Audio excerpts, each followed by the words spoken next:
जुन्नर तालुक्यातील पिंपळवंडी गावचे उपसरपंच मयूर पवार यांचं दीर्घ आजाराने निधन झाल्याने तालुक्यात हळहळ व्यक्त होत आहे।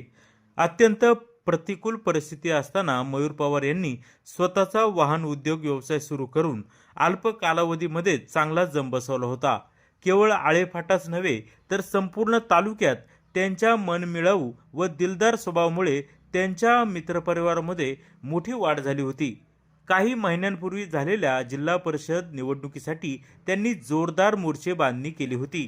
संपूर्ण तालुक्याचे लक्ष मयूर पवार यांच्याकडे लागले होते। जनतेचा प्रचंड प्रतिसाद मिळाल्यानंतर देखील त्यांना काही कारणामुळे या निवडणुकीमधून माघारी घ्यावी लागलेली होती। यातच त्यांना आतड्याच्या आजाराचे निदान झाले। गेल्या अनेक महिन्यांपासून त्यांच्यावर उपचार सुरू असताना त्यांची प्राणज्योत मालवली आहे। त्यांच्या जाण्याने तालुक्यामध्ये शोककळा पसरली आहे। शिवाई न्यूज, पिंपळवंडी, आळेफाटा।